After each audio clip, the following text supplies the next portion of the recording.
Hello, I'm Matt Galloway, and this is the Current Podcast.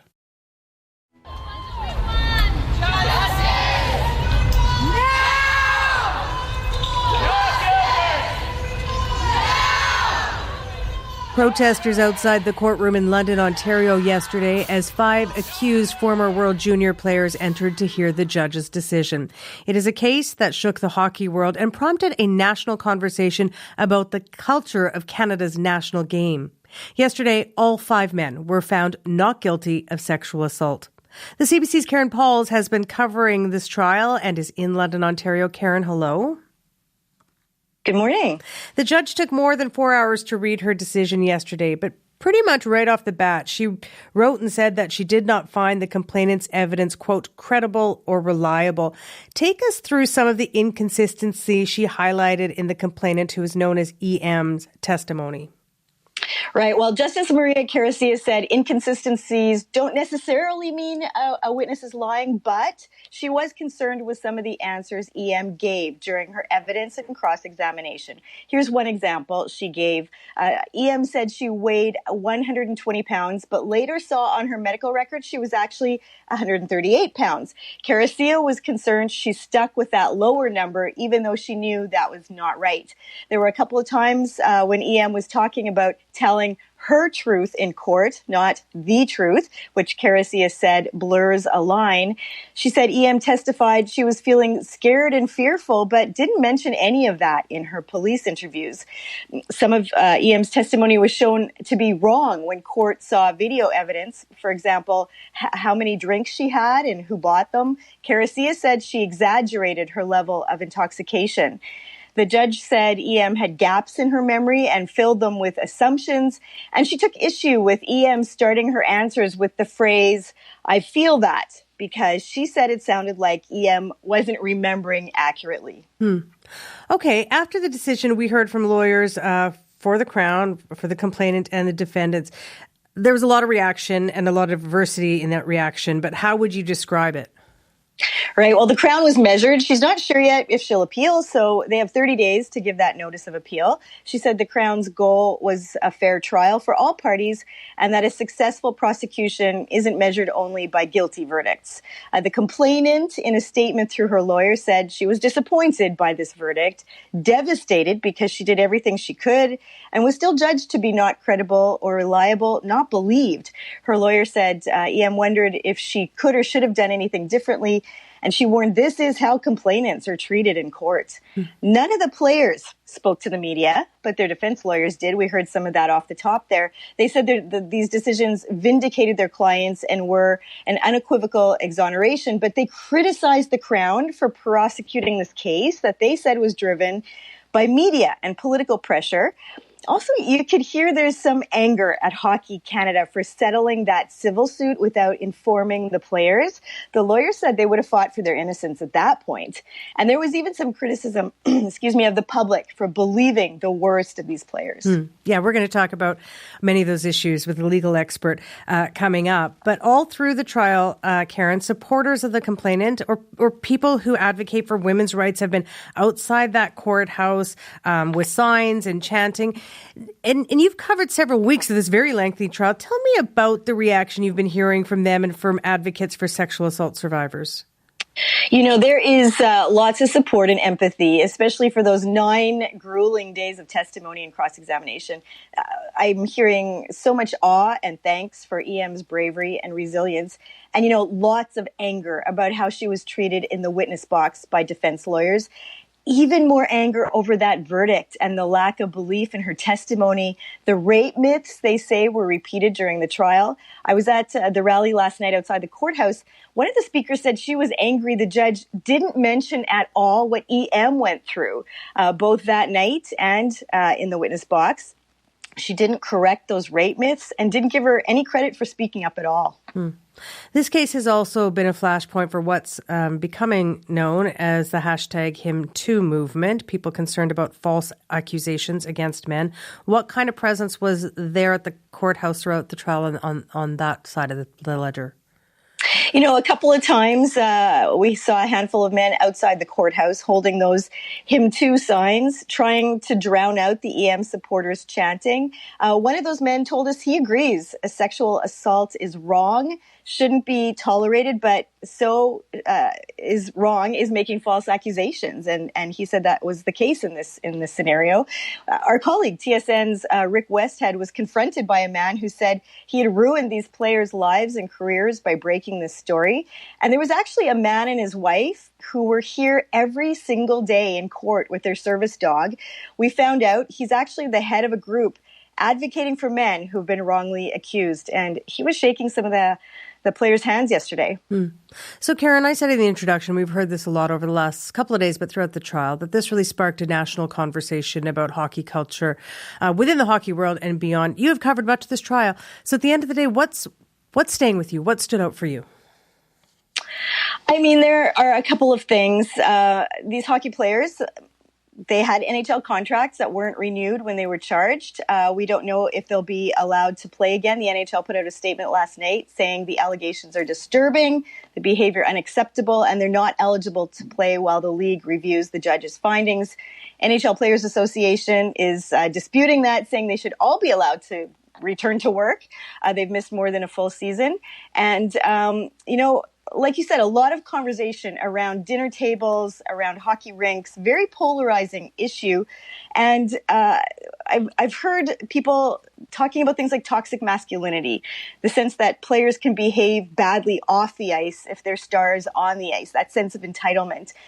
Some are saying this, even if this wasn't criminal behavior, it was reprehensible and should be socially unacceptable, especially from our national heroes who are supposed to be role models. Nobody in that room stepped up to say, this is wrong. We should get this woman home. We should get to bed.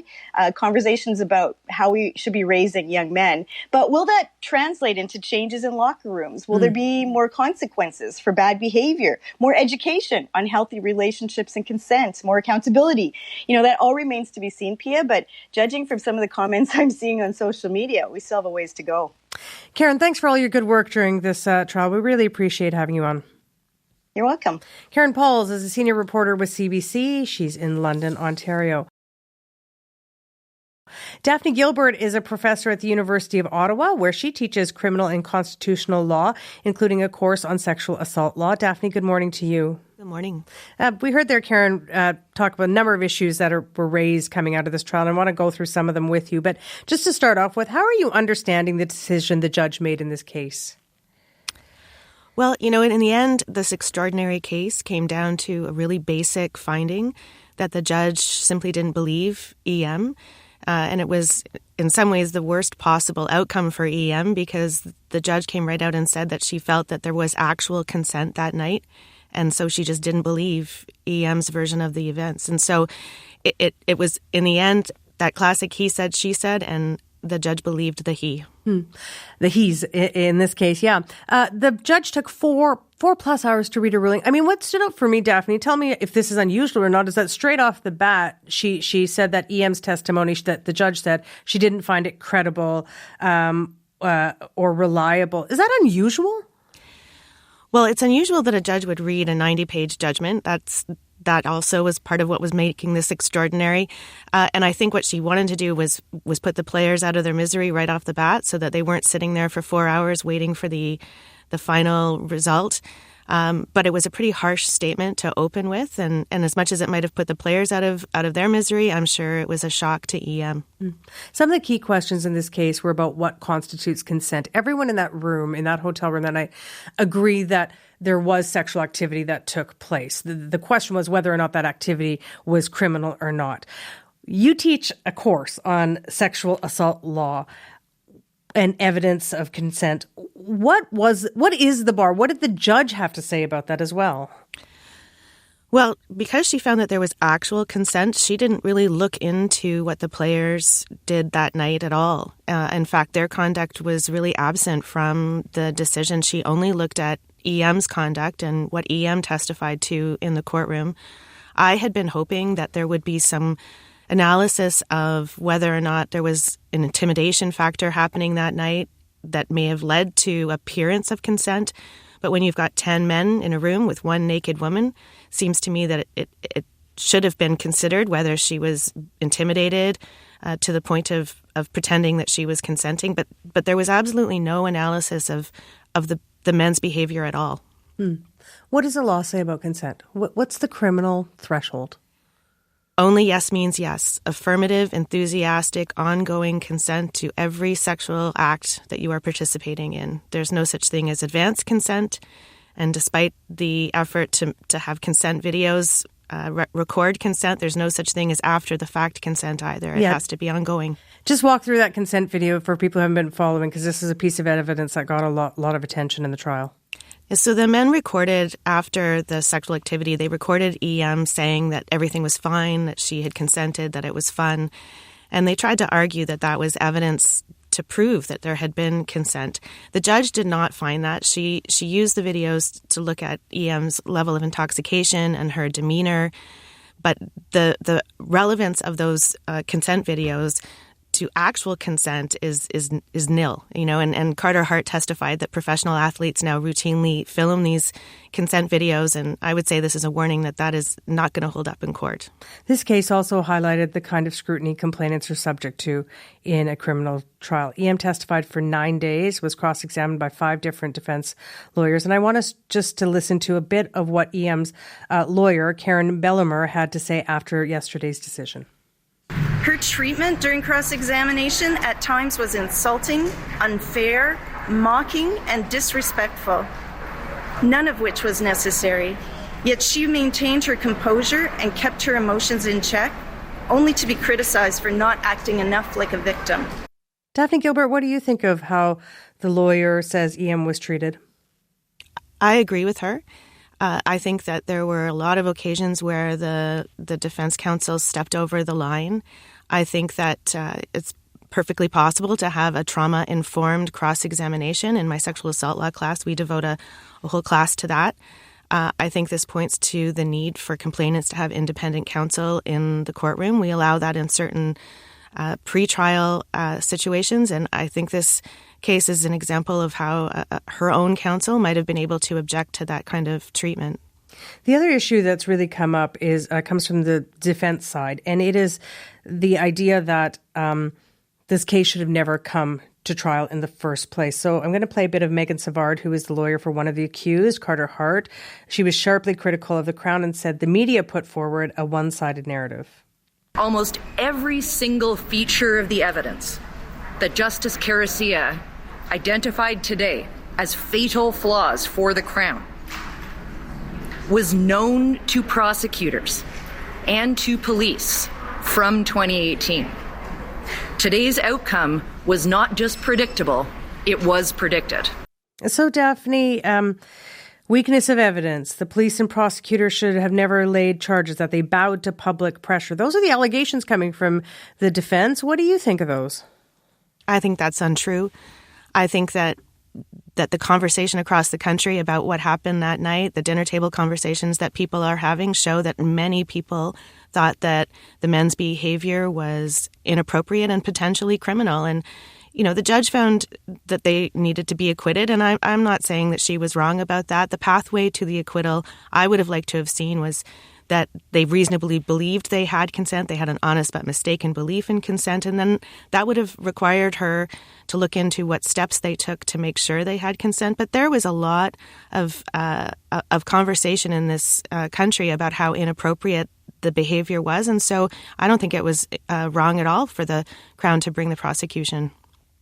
Other defense lawyers also said, and I found this interesting because I didn't know this until yesterday. I've been following the case quite closely, that Hockey Canada's decision to settle the civil case, so this was years ago, between the complainant and Hockey Canada, without telling the players who were accused in this, that led to a one-sided narrative. How common is that, something like that, to happen in a civil trial, that you might be accused of something, but you don't maybe even get told or talked to about it? Very uncommon. It's one of the extraordinary facts of this case. EM's suit was only really against Hockey Canada and Hockey Canada for being the architect of what happened that evening as far as the players were concerned. But it would be really unusual that a civil case would be settled without the parties knowing. the reality is that they had no financial consequences in that settlement. So they weren't informed, but they also never had to pony up any money to pay the settlement. Defense lawyer Megan Savard also said that her client had offered to take part in a restorative justice process, that instead of going to trial, there could have been another legal process. Could that have been an option in this case? And what does that even look like? Well, there is a movement in Canada now to offer restorative justice processes for sexual assault. I talk about that in my class.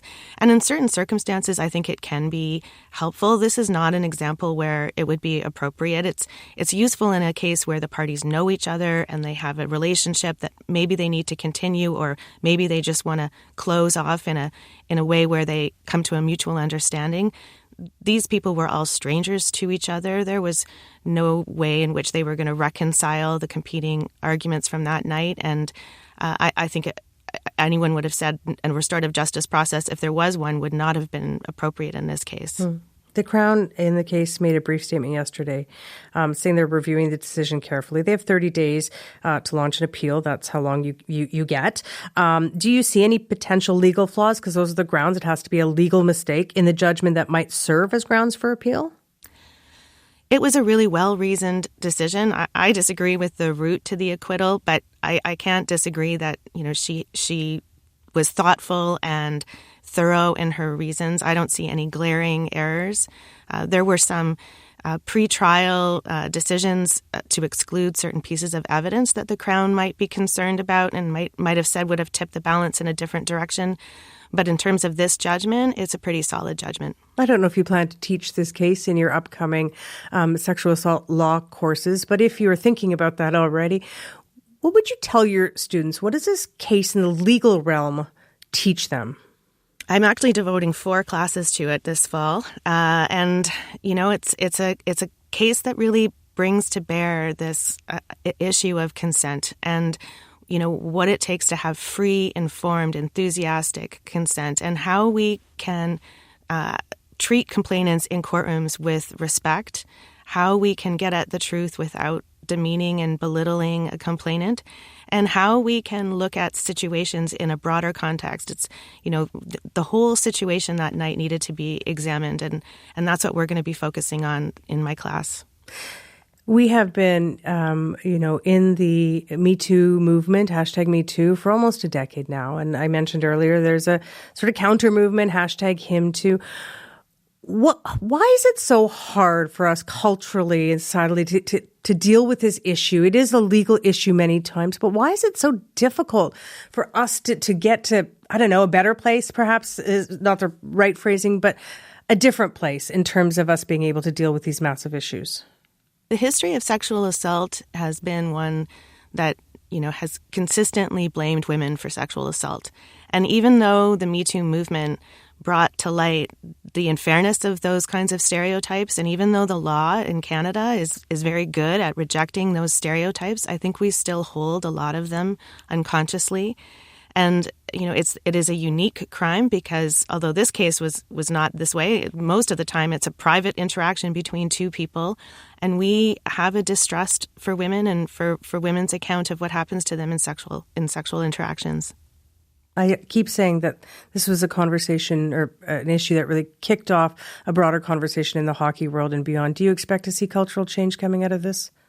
Well, there already has been some change with Hockey Canada, but there needs to be a lot more. And, I really do blame Hockey Canada's setup of that night and the way in which hockey teams, are not treated with, not taught about consent and not also instructed about, the leadership role that they play. We put a lot on hockey players.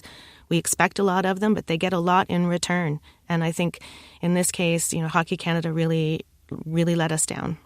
Daphne, appreciate your analysis this morning. Thank you. Thank you.